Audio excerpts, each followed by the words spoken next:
Montreal police spying on a journalist through their phone. A profound sense of intrusion in my professional life. Not only is freedom of the press important, it's one of the foundational safeguards of a free democracy, of a free society. I lived in this fiction that this could not happen in this country. This was a grave miscarriage of justice. I've now called more than 430 charities. All those phone calls have found one gift. Washington Post reporter who seems a little obsessed with Donald Trump. I'm Diana Swain. We're the investigators. This is what we do.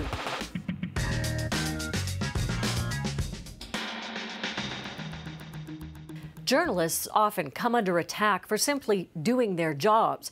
Consider what's been taking place in the United States lately. But in some countries, reporters are subject to constant surveillance, their every move watched. And this week, we learned it's been happening here, too. You know, I lived in this fiction that this could not happen in this country. La Presse columnist Patrick Lagacé learned Montreal police had been spying on him for months as they investigated one of their own officers. This is an exceptional situation. The journalist is not under investigation. The police surveillance included tracking Lagacé's phone and gathering the identities of anyone he was in contact with. But he's not alone. At least 6 other journalists were also monitored by Quebec police, including reporters for Radio-Canada's investigative program Enquête. I'm really shocked and disappointed, and you take things for granted in our democracy. Politicians have been quick to react. Not only is freedom of the press important, it's one of the foundational safeguards of a free democracy, of a free society. So what's at stake when police spy on journalists? So, Patrick, let me ask you first of all, what has this cost you to have this level of surveillance of your activities? A certain loss of innocence, I'd say. I really was living in this fairy tale where journalists are not special citizens, but you cannot spy on journalists as easily as what we've seen in this case. Now some people, I'll stop you, because some people would say, well, why not? Why are journalists any different? Because if you have a judicial surveillance of journalists with the means, all the means that the police can gather in a criminal investigation, quite simply, you might not have any kind of relationship that's significant with sources who will tell you what the real score about issues are. Oftentimes, you know, institution, and I think it's normal, it's probably human nature, want to propagate their truth. Well, I think that the truth is something that does not always fit in a press release. Tell me, what have you learned about the level of detail that was obtained about your pattern of movement? Look, I have not accessed yet, we have not been able to access what they gathered on me. But what I know is that they accessed my metadata, and so hence the phone numbers that were calling me, that I was calling, same thing with the text messages, so not the content. If you want, that's what we call metadata. But the thing is, with metadata, you can track and you can quite see who I'm talking to, who I'm not talking to. And this is very invasive. And for a journalist, it's almost as bad as listening in on my conversation. We learned this week that in addition to what was happening with you and Montreal police, there were half a dozen or so other journalists who had been watched at various times or had their call logs accessed by Sûreté de Québec. Let's listen to how police justified that. The reporters that were, for which the warrants were issued, were directly at the heart of the investigation, and we were trying to ascertain if they had committed criminal infractions. The explanations that you've heard in your case and just there, did they hold water for you? It holds water if the only thing you care about is your investigation. If what you care about with a much larger vision is you know, a free society, democracy, well, no, it doesn't hold water. quickly, before I let you go, we focused on journalists, and that's what we've heard about this week. But should Canadians at large be concerned about this? People who are not journalists? Yes, and for a very good reason. If you want to have a healthy debates in this society, you cannot rely only on official truths. You cannot rely only on what spokesperson tell you. You cannot rely only on what you find in press releases. This is what a free press does. We try to get all the facts, even the facts that institutions like the police doesn't want you Canadians to hear about. So if we cannot do that freely, we cannot have healthy debate in this country. Patrick, thank you. No, thank you. As that story shows, you never know when you're being watched or by whom. And the reality of that has been playing out in the United States all year long. What's the solution? Revolution! It's become a familiar sight on the streets of big U.S. cities. Murder by police must stop. Look at these faces. Activists protesting the police shootings of black men, much of that caught on camera. Shootings that have inflamed racial tensions in the United States.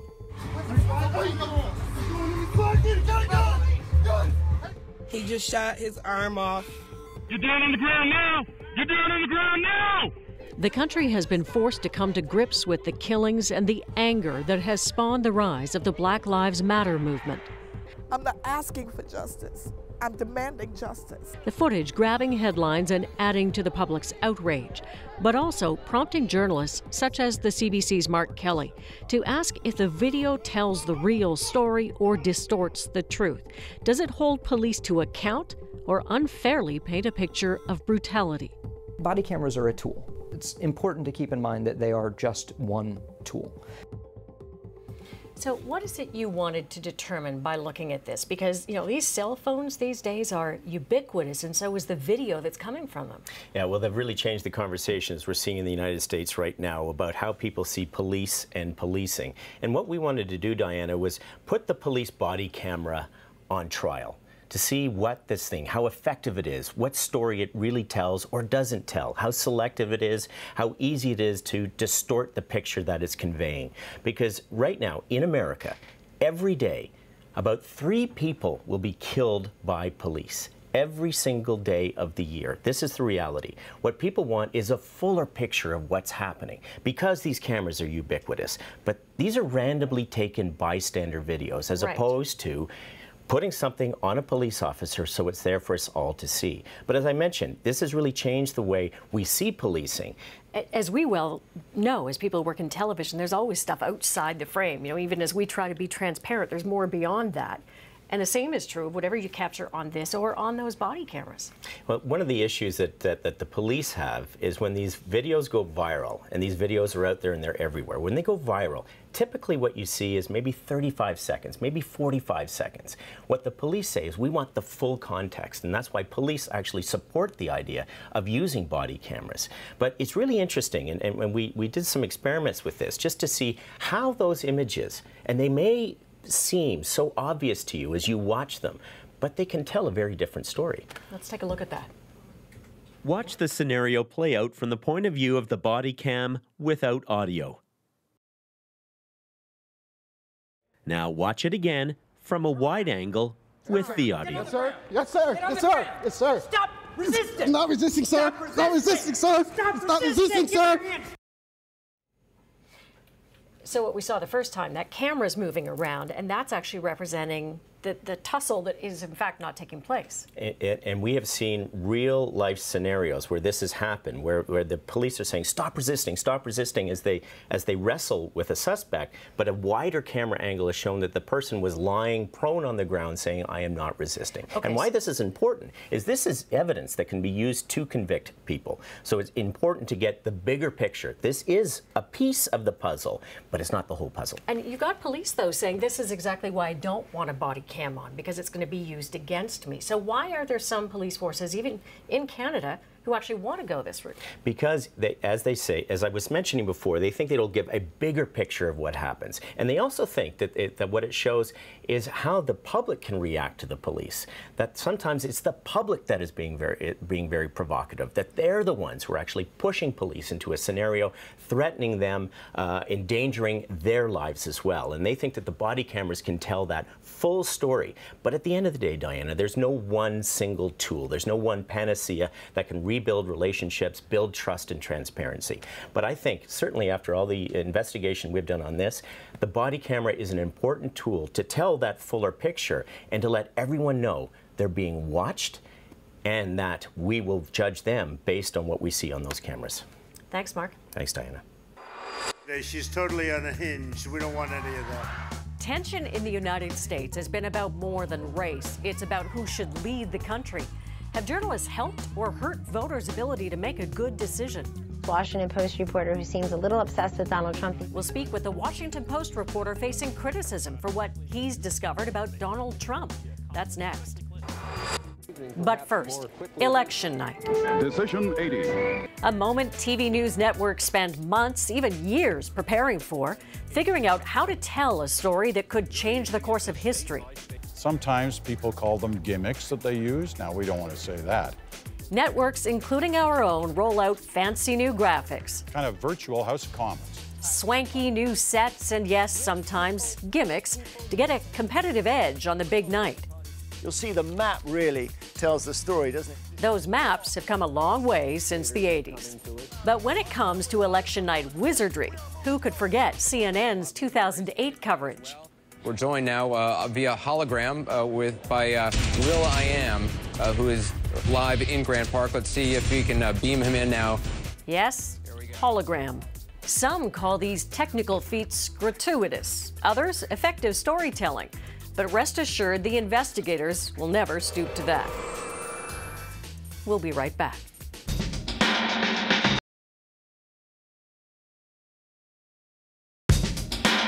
Here are 5 things we learned this week from investigative journalists. A CBC Marketplace hidden camera investigation reveals some real estate agents are breaking the rules to double their sales commission.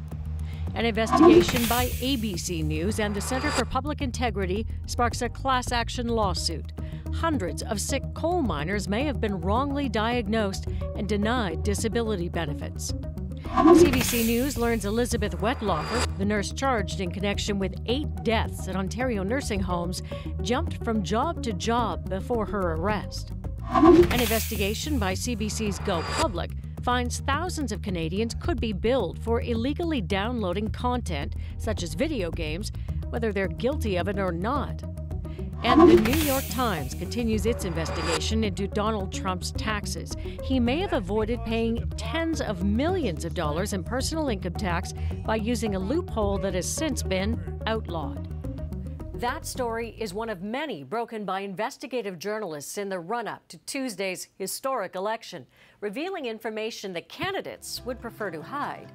I was wondering if you think that you made a mistake in either in exclusively using your private email. Hillary Clinton has been asked that question since 2015, when the New York Times first reported her use of a private email server as Secretary of State. Just one of many bombshell revelations that have rocked the election campaign. But it's the investigative reporting around Clinton's opponent that has dominated news coverage. What is your tax rate? It's none of your business. You'll tried to arrange for dealings in Cuba, and they... Just a small sample of what journalists like the Washington Post's David Fahrenthold have unearthed about Donald Trump's public dealings and private life. Fahrenthold contacted every charity Trump claimed had benefited from him or his foundation. The work took months, but yielded dizzying headlines. It's no surprise that the reaction to Fahrenthold's findings has been as polarized as the campaign itself. Oh, this is the Washington Post, who's rapidly looking for something to take Mr. Trump down. We have to understand that. Washington Post reporter who seems a little obsessed with Donald Trump these days. Criticism of a newspaper that's seen by many as the vanguard of investigative journalism, famous for breaking the Watergate scandal. Will the investigative journalism that's been done during this campaign ultimately come to be seen in the same celebrated light? So, David, let me start there. Do you think that the journalism being done now is going to be remembered as hitting the high water mark or falling short of that? I don't think people generally remember campaign coverage as being any great high water mark of journalism. It's too fast moving, and there's often not enough focus on any one particular thing. But there have been some really good things in this campaign. A lot of instances where people have focused on one topic, particularly in Trump or Clinton's background. That Times story you mentioned, this New York Times story that discovered Clinton's private email server last year, that was a big deal. Their story on Trump's tax returns that were mailed to them anonymously was a big deal. There's been others that have kind of changed the campaign, but nothing like Watergate that actually brought down a sitting president.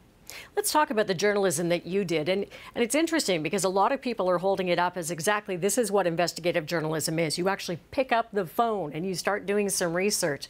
So tell me what you did, and what do you think about the fact that people are talking about it as an example of things that, frankly, we should all be doing all the time? Well, that part is extremely flattering. For me, what's important here was that Trump holds so many important things about himself. It keeps them private. It doesn't tell you. You have to trust him. What are his debts? What does he pay in taxes? How much money is he actually worth? The good thing for me about the studying his charity was that there's actually another party in the transaction. You can call somebody and find out whether Donald Trump lived up to his promises. And specifically, you can call the charities that he promised to help or that he might have been helping to see, well, okay, if Donald Trump has been doing what he said he did, there should be tens of millions of dollars out there in the hands of charities and grateful charities saying, thank you, Donald Trump, that I could find. So that's what I set out to do, was to find outsiders who could check something very important about Donald Trump. And what did you find ultimately?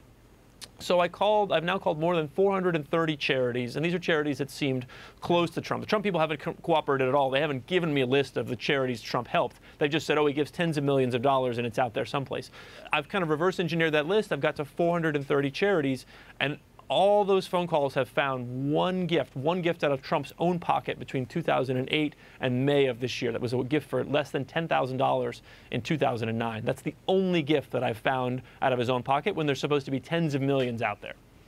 It's incredible, and it is good work. And I'm wondering, though, if you think the level of scrutiny that's been brought to both these people will continue past Tuesday, in particular focused on whomever wins, or is there going to be a sense of you got to go hands off now because they've been chosen by the people? I don't think that will happen in either case. I think either one of these candidates is likely to face probably renewed scrutiny if they win, because there'll be a Congress, especially Clinton. She will probably have a Republican Congress interested in investigating her. If Trump wins, I think there'll be even more people out there investigating him, because people will now realize, wow, he's going to be the president. We need to learn more about his background and his relationships. Where are you going to be Tuesday night? I'll be here. My job is to write the web story that will tell people when the race has been called for Clinton or for Trump.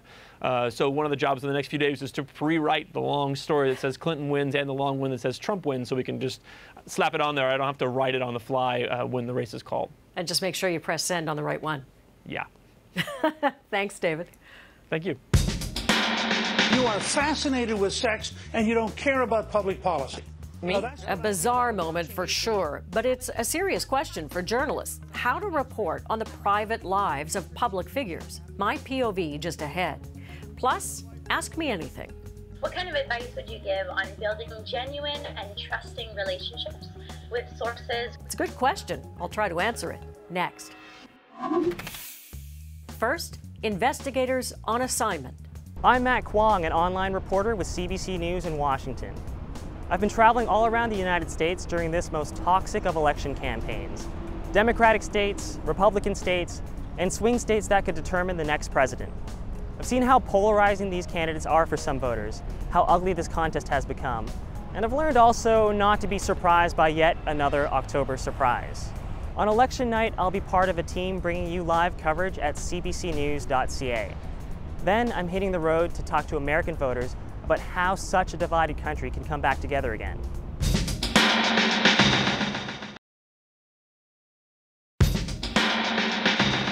What we aim to do with this program is bring everybody into investigative journalism, talk about what we do behind the scenes, and part of that is to have you ask me anything. So Chantel is standing by with a question.